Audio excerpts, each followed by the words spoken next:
It's time to draw cartoons. Make sure you watch all of today's video because, like I always do, I've dropped some tips throughout the video that are generally just really useful to know, not just for this video. That means if you do skip around, you're probably going to miss out on some knowledge that you'll really wish you knew later. Hit that thumbs up button and the subscribe button as it really helps the channel, and hit the bell so you never miss another tutorial. Let's get started.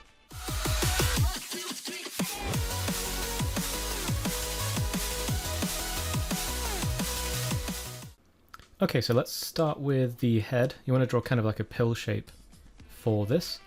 So it's kind of like a tall circle. If you imagine just like a circle that you can stretch out like this. And then we're better off drawing the proportions of the body first. So once you've drawn this kind of head shape, just draw a very, very small line for the neck like that. Can you see that?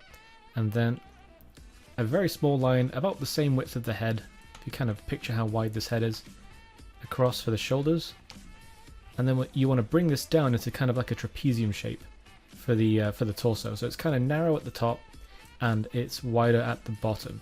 And this is like a really kind of traditional look for a lot of, I guess, cartoon characters very much have this kind of appearance where they're very uneven at the top compared to the bottom, or even they might even be bigger at the top than they are at the bottom, but that's usually for like really kind of big strong characters. That's not what we're really going for in this time. So let's draw out a leg like this. Bring it quite far out away from the body at kind of like a diagonal angle, and then bring it down to about here. And if you look carefully, you can see this line lines up with this. If you were to carry that line on there, that would line up with where the heel is for this pose we're going for.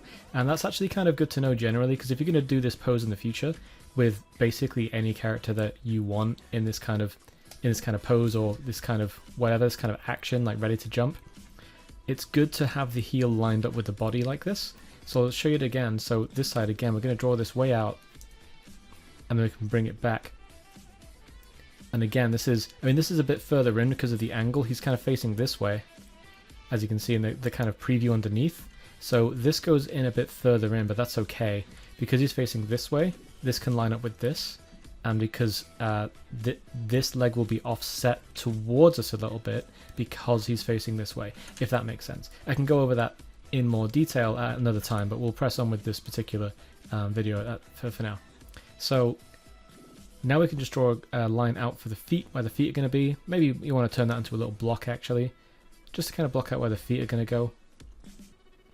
Okay, and now for the arms, we're going to draw, this is going to be really, really kind of cool looking once we get this done, but we're going to start with an arm at this shoulder here.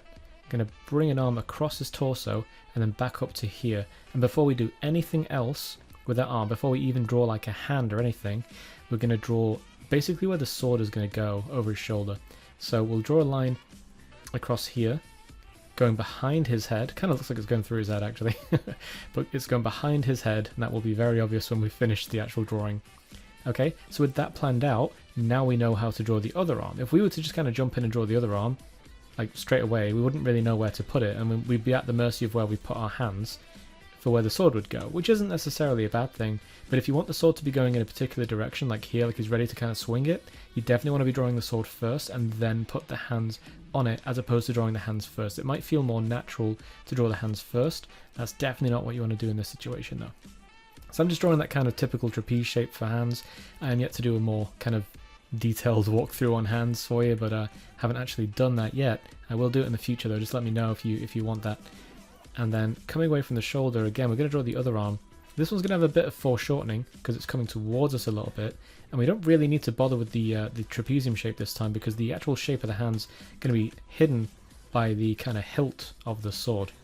But we'll come to that in a minute. Now that we've got all the really kind of basic shapes down, this is kind of the skeleton of our character here, we can start to add all the features. So I'm just going to drop the opacity of my preview just a little bit, just so that my new sketch is a bit more obvious. So from here, we're going to cut the head in half, very much the way he does in the video. Okay, so you got this kind of line of symmetry here. So this is one side of the face, this is the other side of the face. And if you want, it is helpful to draw another small notch where you want the center of his eyebrow to be. I'm going to put it here. It's just over halfway up the face. Like halfway would be here, right? I'm going to put it there just because I think it will look a little bit better being a bit higher.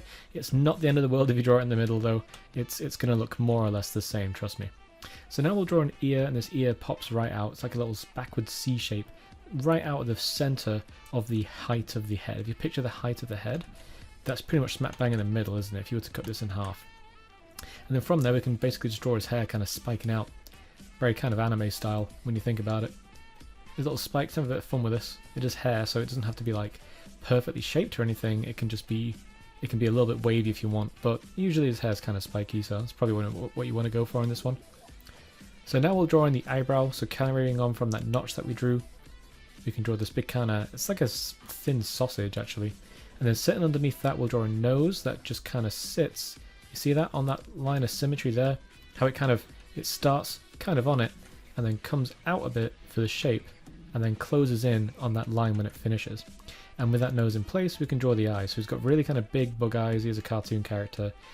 And if you draw the pupil smack bang in the middle of these eyes, it'll give the impression that he's looking right at us, like he's about to come for us. And that's very much what we want to go for with this one. I think it will just kind of look best if we do that. Got a small wrinkle on the forehead here if you want to add that too. And just for a bit of detail, some kind of sunken wrinkles underneath the eyes. Looks like he's been through a lot. Now for the mouth. Now, typically his mouth kind of sticks out either side of his face a bit, which it's kind of a trademark look, so we're going to go for that. So draw the mouth really kind of wide, stretching out both sides, and this side, this is going to come out of the guideline. See, that's kind of like a bump that comes out of the guideline, and then another one of those bumps on that side, that's not going outside of the guideline, because again we've got the situation where he's facing this way, so things on this side of the face are pushed over this way, and things on this side of the face are kind of pushed towards the center because he's pointing this way. Same deal with the kind of knee, how it didn't line up perfectly with this, with the heel. He's kind of pivoted this way. So that's why this goes off the edge and this does not go off the edge. And then you can just kind of finish off the facial features. There's a small bump here just to kind of exaggerate the wrinkles under his eyes. We can just kind of solidify these lines here around the face, and the face is actually done. So now that we're finished with the head, we'll just draw a couple of lines down either side of this guide here for the neck. Don't make it too thick, but don't make it too thin. He hasn't really got much of a neck, but that's kind of common for cartoon characters. So we may as well work our way down. So we'll start with the arms and just kind of eventually end up at the feet. So for this, we're going to draw a line around this for the shoulder, just kind of like this weird Pac-Man shape over it. And again, kind of carrying on from the top here, we'll get to this guideline here for the arm, but then we'll form some creases for his clothing, because it's going to be folded over because of the way he's kind of bending his arm. Then you come up to here, to about the wrist, and then you can have a bit of fun with this because it's very soft and floppy. It's the end of his robe, so you can bring it all the way down here if you want. You can really kind of exaggerate that because it is very big, it's very baggy. You can even, if you're feeling daring, you can even give that bit of a wiggle as you come down if you want to. I'm going to keep mine rounded just to make it simple to look at. And then you can just kind of round it out and bring it back up to the arm. Don't link it together. You want this little space here, because if you do link those together like that, it makes the arm look a bit detached. So you want to leave this little bit of space here so it actually looks like it's connected to the torso. And we'll just draw a little sleeve over here. And as you can see, there's a few guidelines here that we don't need anymore. You don't need to do this. I'm just, for the sake of clarity, I'm just going to erase the guidelines we don't need anymore, just so you guys can see what we're working with here. So I don't need that. Oop, I erased a bit too much there. So get rid of these, get rid of these. And there's a little bit here we can get rid of as well. There we go, looking good. And now for the sword. So this hand I want to be resting against the guard that leads to the blade. So I'm going to draw in the guard, which is just going to be kind of like a circle wrapped around this. Okay, and then another little circle underneath it, because that's kind of how it actually looks. And then this line here that feeds all the way up here, we're going to actually finish this off. The guideline is pretty much half of it, right? So we can draw this up to here and then bring it across, kind of like a straight line across from right to left, and then guide it all the way down. Try and keep the thickness of it the same all the way along, all the way down to the guard like that. Okay, try and keep that really consistent. If you make it too wobbly, don't worry, you can always just kind of use a ruler to get that right. But if you make that wobbly, it's going to make the sword look like it's not very, not very well made. So, and then for this hand, there's a bit of a shortcut we can take here. You can draw a little finger like this, bumping up, and then going down against the guideline there. And that hand, we can almost call that done, but before we do, we better draw some fingers from the other hand, just kind of resting over where the handle of the sword is going to be. So if you can visualize this guideline here, this guideline's still very relevant, because if you can visualize this is where the handle's going to be, you can start drawing little fingers, one like that, little block, another little block next to it. If you draw it at a slight angle, it'll look way more organic and more real. Don't draw them too uniform. You can draw the first one kind of straight over, but these ones can be kind of like knocked over into the side, and it just looks like a more kind of real grip. And this pinky finger, little tiny kind of square on the end, just kind of resting on the very edge of the guard. And then we can draw the rest of the guard. So that's just going to be a little line over here, and just kind of closes off that end there. You want to draw a little design on the end as well, you go for it. I think it actually does have one. And then make sure that just kind of sits underneath this hand here. And again, there's another guideline here that we can get rid of. So I'm going to get rid of that now. There we go, just so we know that this hand's on top. And if you want to, you can add a few kind of like knuckles here, just little bumps. Don't do more than 3 because, you know, he's obviously only got 4 fingers. And now for finishing off this, you can just draw a little bit of a hand, tiny bit of the bottom of his palm before it kind of gets covered by a big swooping part of his robe like this. Again, you can have a bit of fun with this, really kind of bring that out. Bring that down there, the sleeve kind of covering his arm, and again we needed another one of these bits, just like this here. Kind of coming along and just kind of closing off there. You have a bit of freedom with that, you don't have to do it exactly the way I've done it. But I think that's a pretty good way for that to look. This is not a pose based off any kind of screenshot or anything. This is just something I've kind of thought up and thought it would be really cool for him to be striking this pose. So it's not really based on anything other than his actual outfit that I'm using as a reference. So then we can just kind of round this off for a shoulder, because that arm's actually done now. And again, I'm just going to get rid of these guidelines so it's a bit tidier for you. Okay, so now we've got his blade done, and I'd say that's this bit, all this, way more awkward than the rest we have to deal with. So you know, well done for getting this far, to be honest. So then there's a little line here, we can just kind of like show where the arm separates from the torso. And now for the lower body, so we can just draw a little belt in here, a little block like that, right underneath that guideline. 2 smaller little trapezium shapes kind of sticking out of that to show that it ties. And then a line going either side of the hips, or a couple of lines rather, just kind of form that belt shape, wrapping around the waist.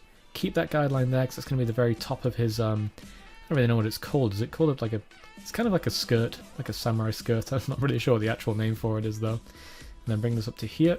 Another little line next to that one, that's kind of where his robe folds over and links together. Alright, so now for the for the skirt. Actually, bear with me one second. I'm actually going to find out what the real name of this.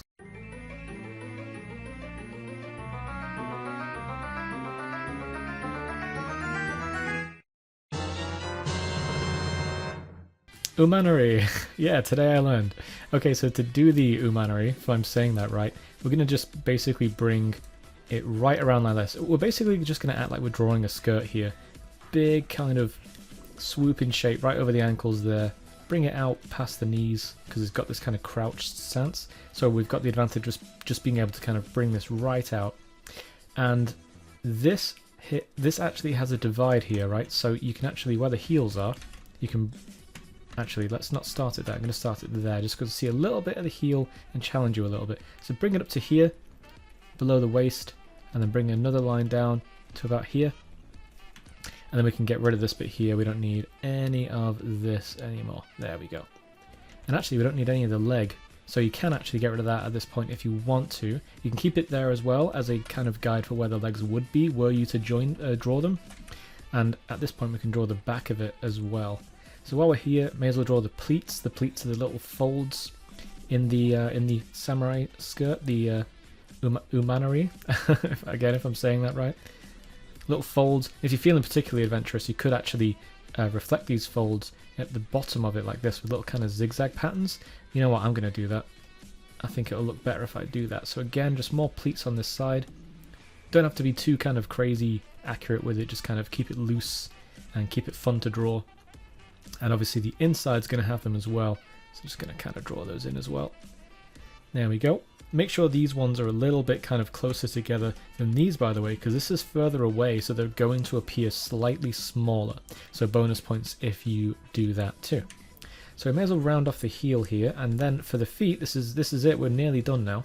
For the feet, you just kind of follow out the block that you drew originally, draw a toe like that, big toe. We'll do that on the other side as well, just kind of show you a little bit of a heel poking out there. And now what do you do here? Well, in the actual picture of him, or I should say the animation of him, he's wearing these kind of tabby sandals. Yes, I do actually know what those are called. My Japanese clothing knowledge isn't completely out.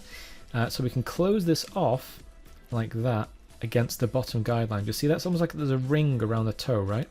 So you just kind of bring it down to the floor, and then the other toes are kind of together in one bundle like that. Okay?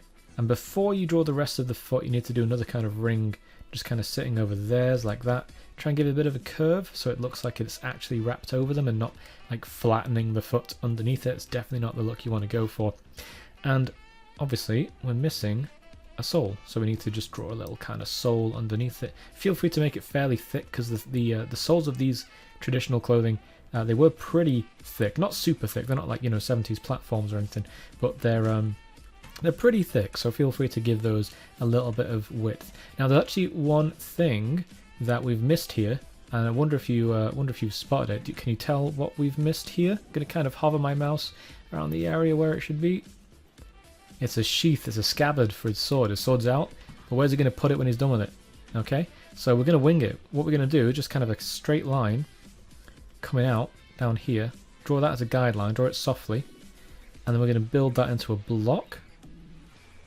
Again, mirroring the angle and getting that width kind of consistent. Might want to make that a little bit longer, actually, just a tiny bit longer. Okay. More bonus points, by the way, if you make this bit shorter, so you end it about here, but you make it thinner, right? So I'm going to quickly show you what I mean by that. So this could go to like here, but it's thinner than it is here, and we get this kind of impression that this bit is nearer to us and that bit's actually going away, and it makes the whole of him look more dynamic, like he's actually coming towards us. If that's sticking out too far, it'll be fine. It might misbalance the image a bit, but this is way more effective if we have this kind of like depth going on here. So I'm just going to make this more 3D, make it actually look like there's a gap there for the sword to go inside. And I'm not sure if his scabbard actually has like an actual pattern on it, but if you want, you could maybe just draw some bandages around it or something, little diagonal lines. But yeah, at this point, that is pretty much done. So I don't know about you, I'm going to go ahead and finalize this, so I'll catch you in a moment. Wow, if you made it this far, you've got a killer drawing, no doubt about it. Hope you enjoyed the tutorial. Leave a comment letting me know what you'd like me to draw in the next video. Join the Discord channel, link in the description below, to share your artwork, get some feedback, and talk to me directly. Don't forget to leave a like and subscribe to the channel for more great tutorials just like this one. Until next time.